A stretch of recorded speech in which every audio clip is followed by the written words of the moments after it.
Hi heathens, and welcome to my channel.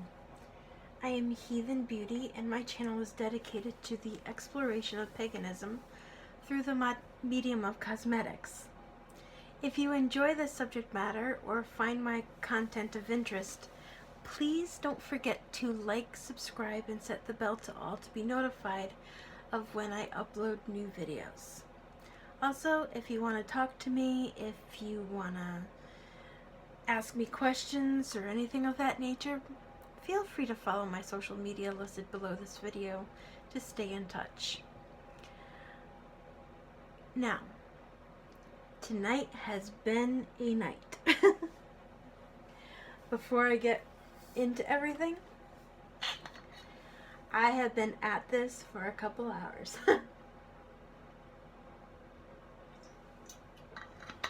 Sorry, dry throat.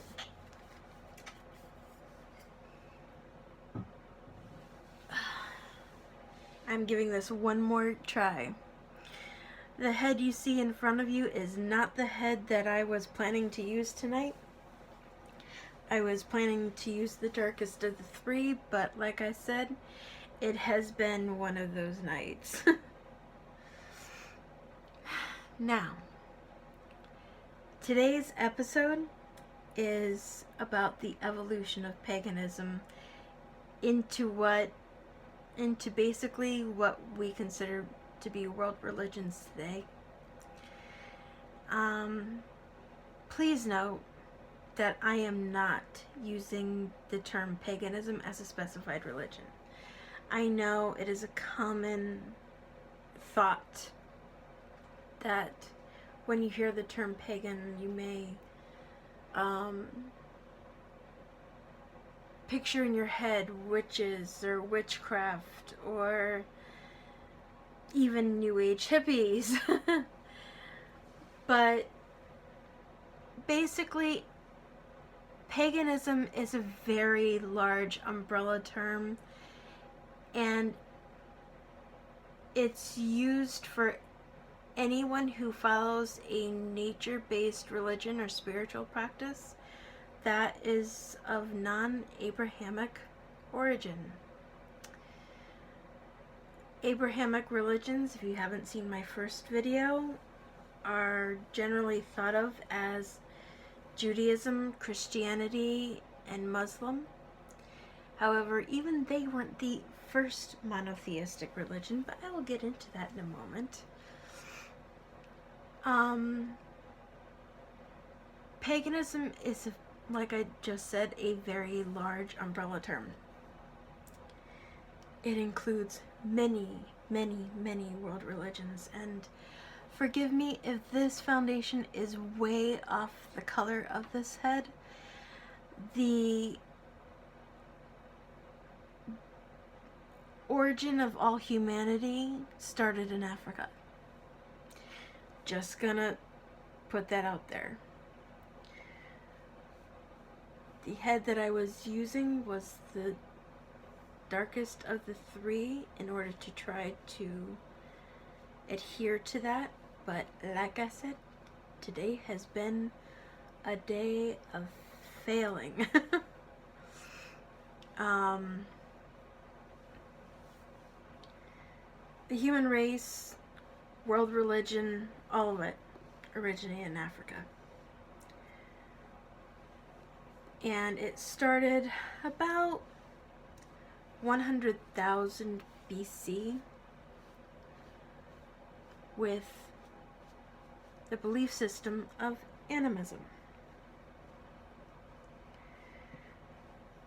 Animism is basically just the thought process that all things, be they animal, plant, person, rocks, trees, and even things that we may make, hold some form of life energy or soul, and that can be found in most religions even today. And that includes the belief system that the spirit world can impact our daily lives, be it positively or negatively.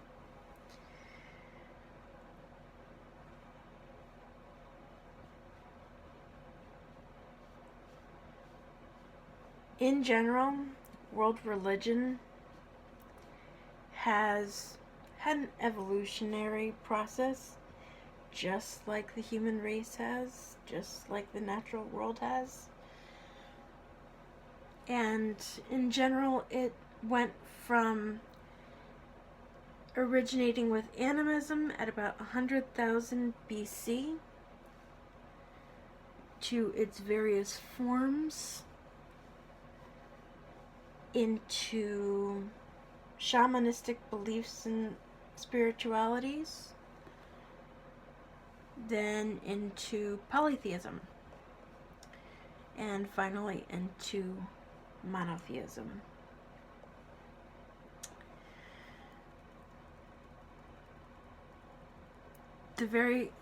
For about 98,900 years, the entire world held some sort of pagan belief system, and many of them carry into today's world. Pagan religions and spiritualities span the globe. And when you look at world religion today, if you wanted to put it in a cosmetic sense, I guess you could consider animism basically the primer of everything. Before you get to any individualized or religious beliefs today, you had that initial belief system. The spirit world exists. Things, animals, nature have some form of spirit, and the spirit world can impact our lives. Unfortunately, a lot of historical information dating back to the various types of early animism and other belief systems have been lost over time. And unfortunately, a lot of it was lost due to the rampant erasure that was caused by the spread of Christianity. No shade, I'm not dragging Christians, I'm just giving the tea, I guess you could say. As Christianity spread through the globe, ancient writings, artwork, iconography, be they statues or artwork, or even right down to temples, were destroyed or converted into something that would fit Christianity. There are even churches around today that first started off as pagan temples. You can see pagan aspects in many old churches today, mainly because a lot of early Christianity involved adopting pagan belief systems and symbology to help convert pagans to Christianity.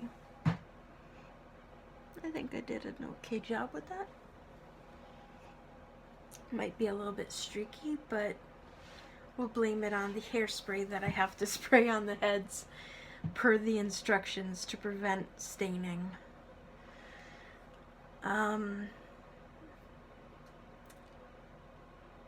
As I said, early animism started about 100,000 BC.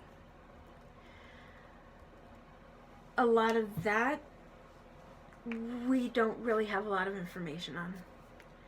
I mean, we have found cave paintings that depict song and dance, and maybe how they may have used herbs or helped one another in their indigenous culture and beliefs and heritages, but we don't have a lot of information on that.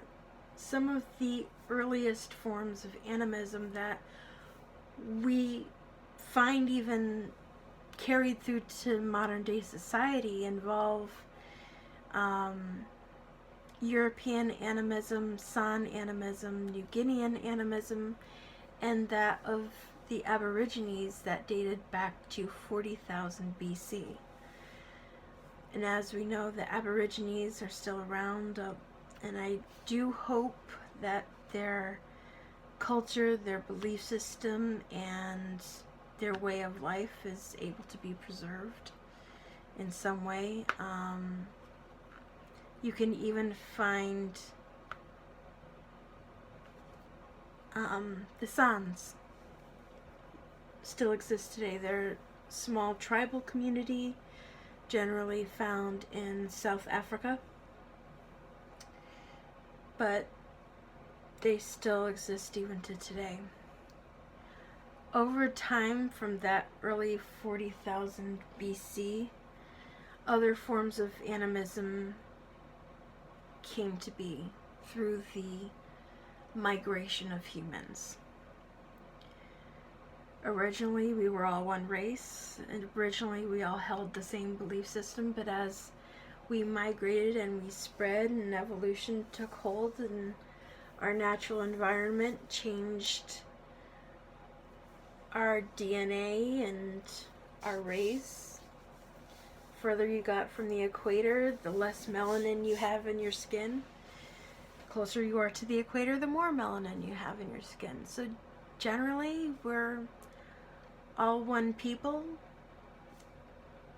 It really is a matter of how our DNA and our bodies evolved over time based on our environment and our distance from the equator. But as that migration happened and more pockets of humanity came to form, you found different forms of animism originating in the African nations like Berber, Bantu, Yoruba. You have Nilotic, Melanesian, Polynesian, Micronesian. It spreads from Africa to European countries, to Asian countries, into the Americas, North and South. It goes everywhere. And some forms of animism that still exist today can be traced anywhere from 9,000 BC to 1200 BC. So, in short, every single race, religion, spirituality has indigenous roots, culture, beliefs, heritages, and practices. And like I mentioned before, early animism can be found in rock art, but also through time you had cultural evolution, so writing, language evolved as well. From animism, again, as society evolved and people continued spreading through the world, animism evolved into shamanism. And you can find European shamanism, African shamanism, Middle Eastern shamanism that existed pre-Muslim, Central Asian shamanism, which I think, if I recall, led to Indus Valley shamanism. Then you have East and South Asian shamanism, and its various forms. You have Finnish, Nordic, Kosma, Sufi, Paleo-Indian, which led to today's tribal communities. In South America, many tribal shamanistic practices were evolved from Anasazi shamanism and Hopewell shamanism. And like I said, many of them are still practiced today. They just evolved over time. And you have the Native American tribal communities that also have derived their individual beliefs and practices in their tribal communities that originated from Anasazi and Hopewell in some way. Like I said before, other shamanistic practices include Celtic, Nordic. I could go on forever. There are so many communities, there are so many different pathways and belief systems, and in many ways you can consider shamanism the foundation of all world religion. Often found in shamanism, forgive my squeaky bottle, is something called Totemism. And the aspect of Totemism, the word totem actually originated from the Ojibwa tribe, and the Ojibwa word for Ototeman, meaning one's brother, sister, kin. And it's the belief that mankind holds some sort of kinship or mystical relationship with nature, or a nature-based spirit being. It could be animal, it could be plant, it could be a mythological creature, some form of symbol that is generally thought to be tied to the natural world. And it has been found in shamanistic practices throughout the world and is as complex and varied as the forms of shamanism are. There are two main aspects of totemism.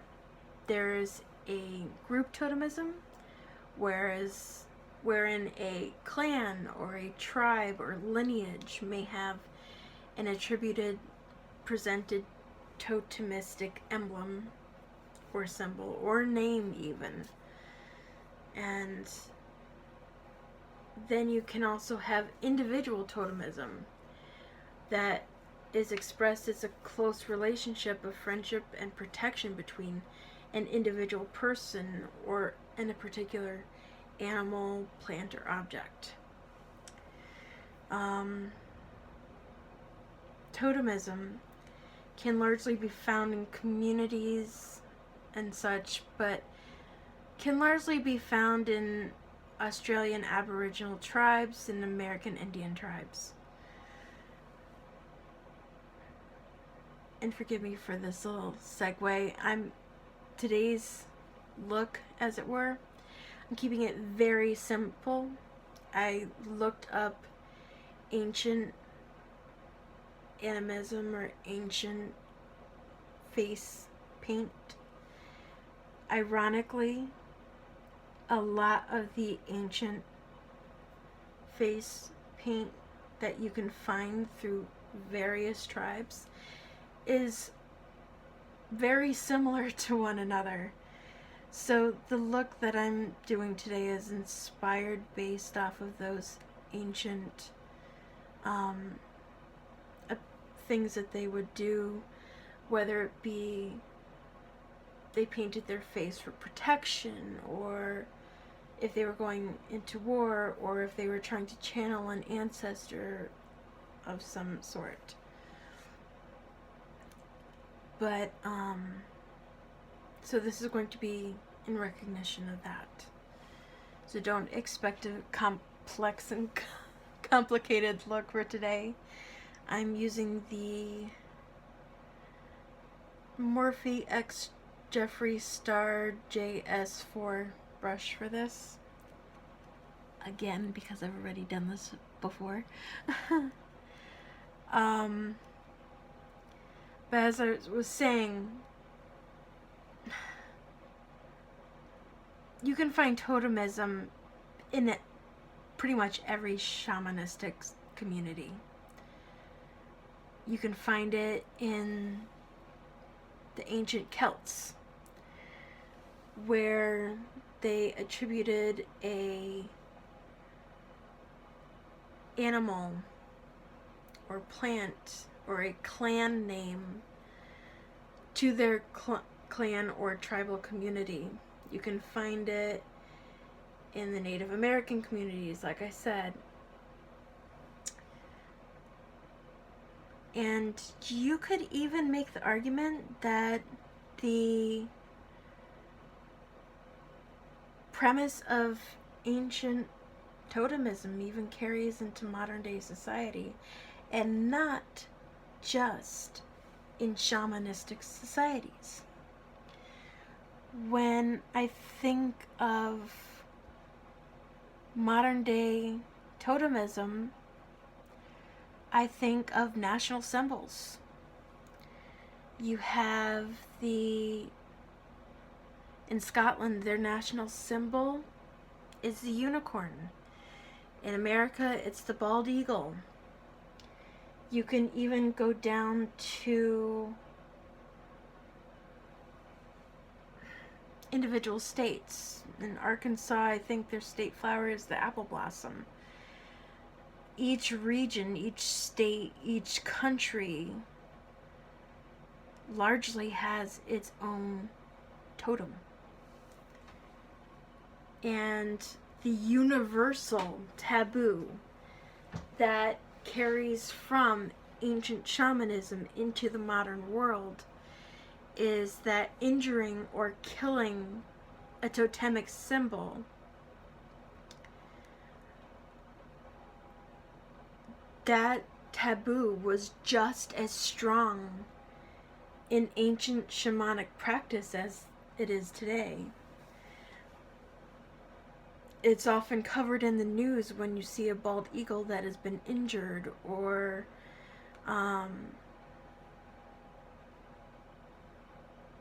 some important symbol or relic has been hurt or killed. In many areas, there are fines or jail time that are attributed to people who in any way hurt or kill or injure these totems. But as I'm doing this, as I said, this is in recognition of the ancient tribal type of face paint that they would do. And when I was looking it up, if I didn't say it already, and forgive me if I did, I found it very interesting how communities from all over the world had very similar designs to one another. It's almost as though, even though we as a society and culture evolved, we still carried those ancient tribal markings and practices throughout evolution. I find that very interesting. And actually, cosmetics started in ancient Egypt. That's actually where you found the origin of carmine and the practice of crushing up beetles for red pigment. That started in ancient Egypt. They would go to natural pigments and natural colors and plant life in order to obtain different pigments. Indigo, which is a color, is also a plant. You can derive a lot of natural dyes and colors from different plants, and you can find a lot of that information even today, because you can find people who use those natural dyes to even make art and tapestry and creations today. I'm using the ColourPop X's and O's palette for this red coloring here. I'm using cosmetics that I think mimic the colors that I saw in a lot of the ancient images. You know, they may not have had it as bright or vibrant colors as we do today.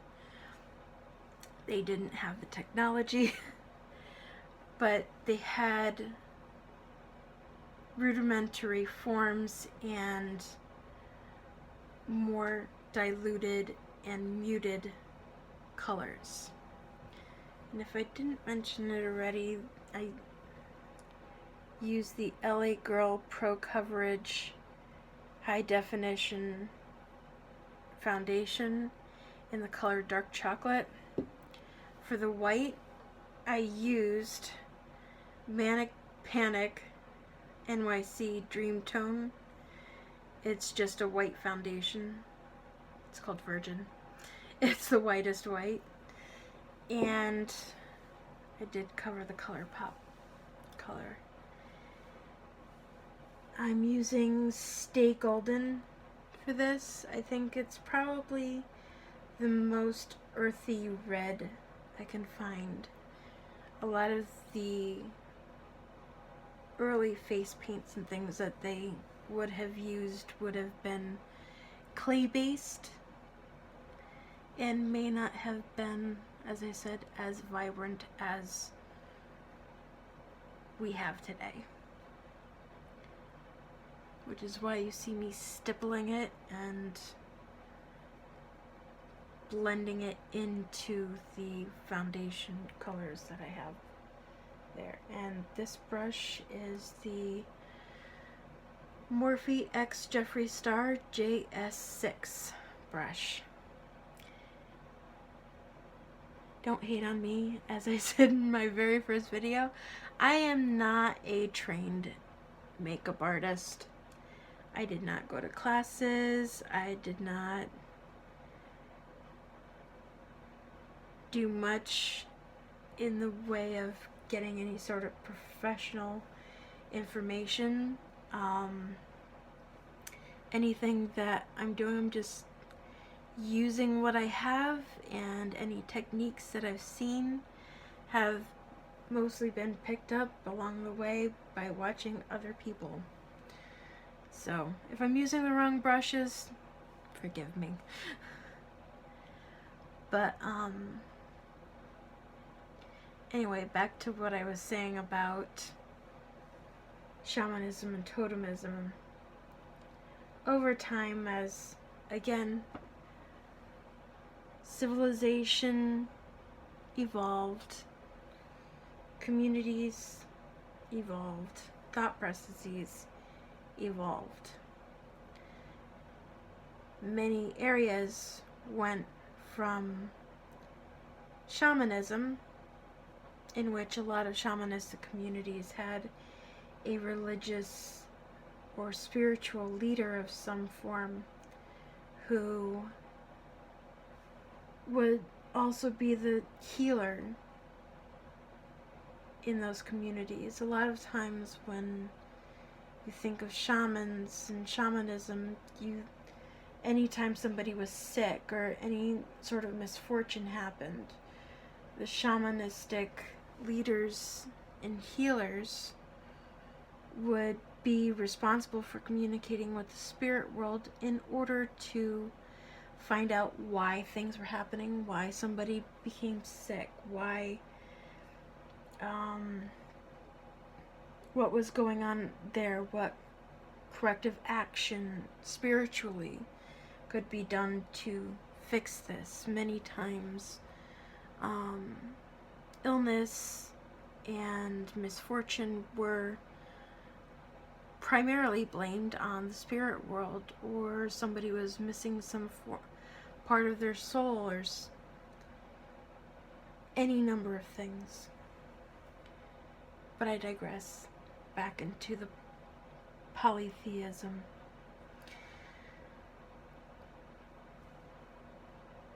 Again, with evolution of society came evolution in belief system. When I speak of polytheism, many times you may think of civilizations such as ancient Egypt or Greece or Rome, but really it can be found universally. I could go into every single polytheistic group, and it would take me probably a lot longer than this video should last. But it's found all over the world. Taoism, Shinto, Buddhism, Hindu, Celtic, Finnish, Slavic, Native American spirituality, and on and on. You get my drift. In all, roughly 1/3 of the world's population, or approximately 2.6 billion people, practice some form of pagan religion today. When I put it like that, the idea of modern day paganism consisting of a small group of people is kind of thrown out the window, wouldn't you say? Anyway, I hope you enjoyed today's video. I hope today's look is reminiscent and in recognition of ancient tribal communities. And if learning about the evolution of paganism and pagan paths is something that you enjoy, or if you would like me to go more in depth into the evolutionary aspects of it, please comment below and I will try to accommodate your requests in future videos. And with that said, thank you very much for watching. Thank you very much for your time and your patience, and I hope you have a wonderful day. Blessings and blessed be.